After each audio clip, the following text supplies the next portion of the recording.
सवाल है कि आखिर ग्रह क्या है,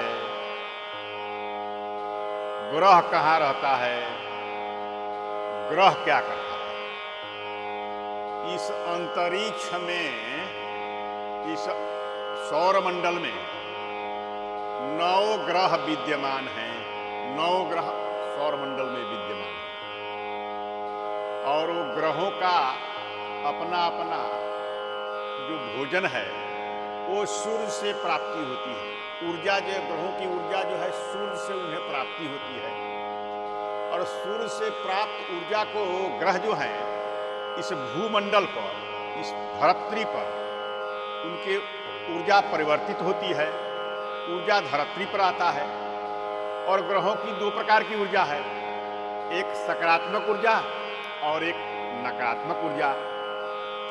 सकारात्मक ऊर्जा से मानव जीवन माने स्त्री पुरुष दोनों, मानव माने स्त्री पुरुष दोनों, उसका मानव जीवन पर शुभ प्रभाव होता है।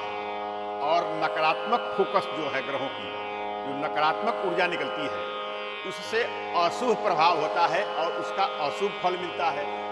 शुभ और अशुभ ये ग्रह जो है 2 फल प्रदान करते हैं। तो जो शुभ फल प्रदान करेंगे तो शुभ फल प्रदान करने से मनुष्य को यश, कीर्ति, सुख, शांति, निरोग्यता, समृद्धि, लक्ष्मी प्राप्ति आदि के योग बनता है और व्यक्ति जो है सो निरोग रहता है, शांति में रहता है और सुखी रहता है, धनी रहता है, इज्जतदार रहता है। जब ग्रहों के दुष्प्रभाव होंगे तो इसका उल्टा फल होगा। जब दुष्प्रभाव होने से व्यक्ति दुखी होगा, रोगी होगा, अपजस वाला होगा या नाना प्रकार के उसे भांति भांति के असह्य कष्ट उत्पन्न होते रहेंगे। तो ये ग्रहों का प्रभाव और दुष्प्रभाव, सुप्रभाव और दुष्प्रभाव, ये 2 जो बातें हैं इसका ये भी प्रभावित होते हैं। उसके सुप्रभाव और दुष्प्रभाव ये प्रभावित होते हैं। ये कैसे प्रभावित हैं? ये 3 बात से प्रभावित हैं। पहला व्यक्ति के कर्मों के द्वारा, दूसरा देवताओं के द्वारा, तीसरा मंत्र शक्ति के द्वारा। ग्रहों के सुप्रभाव और दुष्प्रभाव का परिणाम निकलता है। देवताओं से आराधना से अगर ग्रह के दुष्प्रभाव है, अगर व्यक्ति के जीवन में ग्रह के दुष्प्रभाव है, नकारात्मक ऊर्जा के उसके प्रभाव है व्यक्ति के जीवन में, नकारात्मक ऊर्जा का व्यक्ति के जीवन में अगर दुष्प्रभाव है तो उसके लिए देवताओं की आराधना करते हैं।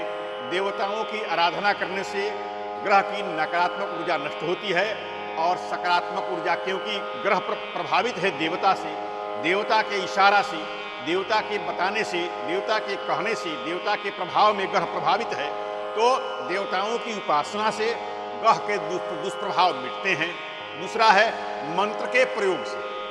मंत्र परम लघु, छोटा मंत्र परम लघु, विषय ब्याल के मेटत कठिन अंक भाल के। छोटा सा मंत्र जो है सो बड़ा से बड़ा कुअंक, जो लीलार में लिखा हुआ कुअंक है, अर्थात जो है सो जो ब्रह्मा जी की रेखाएं हैं, जो कष्ट उठाने का कुअंक जो है, उसको मंत्र जो है सो उसको समन कर देता है। मंत्र परम लघु, छोटा मंत्र ही। कैसे? जैसे महामत गजराज कर बस कर अंकुश खर। बहुत बड़ा विशाल काय हाथी को बस में करने के लिए छोटा सा एक हाथ का अंकुश महावत उसके कान पर टांग दिया रहता है लोहे का, आगे की ओर उसकी चुभ चुभ जैसा होता है, खपचाल होता है। और हाथी अगर जरा सा भी इधर उधर करेगा तो उसको महावत मारेगा, उसके मस्तक पर खट से धीरे से ठिकाएगा तो हाथी चिहाड़ करके धीरे से अस्थिर हो जाएगा। तो महामत गजराज कर बसकर अंकुश खर। तो देवताओं की मंत्र शक्ति के प्रयोग से, मंत्र के प्रयोग से ग्रह के जो है सो नकारात्मक ऊर्जा जो है सो समन हो जाता है और वो सकारात्मक ऊर्जा देने लगता है। और तीसरा है व्यक्ति के कर्म, मंत्र के प्रयोग और देवताओं की आराधना। उदाहरणार्थ समझ लीजिए, जैसे शनि का ग्रह लगा है, अगर शनि का ग्रह लगा है तो हनुमान जी की उपासना करते हैं, तो हनुमान जी की उपासना करने से शनि के दोष जो है सो समन हो जाते हैं, अशुभ फल जो है सो शुभ फल देने लगते हैं। वही शनि के जो दोष लगा है तो मंत्र का प्रयोग करते हैं, ओम सम शनिश्चराय नमः। ओम सम शनिश्चराय नमः मंत्र का जब प्रयोग करते हैं तो शनि जो है सो समन हो जाता है। और फिर कर्म करते हैं। कर्म क्या करते हैं? पीपल में जलदान करते हैं, पीपल में जो है सो धूप दिखाते, दीप दिखाते हैं, पीपल के परिक्रमा करते हैं और समंत्र मंत्र सहित ऐसा उपासना आराधना करते हैं, कर्म करते हैं। और शनि के निमित्त जो भी दान पुण्य करते हैं, कर्म करते हैं, इससे शनि जो है सो समन हो जाते हैं। ये मंत्र शक्ति की ये 3 बातों से जो है सो ये प्रभाव पड़ता है। इसलिए ग्रह जो है अंतरिक्ष में जो विद्यमान है वो 2 प्रकार की ऊर्जा प्रदान करते हैं, सकारात्मक ऊर्जा और नकारात्मक ऊर्जा। सकारात्मक ऊर्जा जब ग्रह से मिलेगा तो व्यक्ति का विकास होगा, बौद्धिक विकास होगा, धन का विकास होगा, नाना प्रकार के जस कीर्ति बढ़ेगा उसका और सुख शांति की प्राप्ति होगी।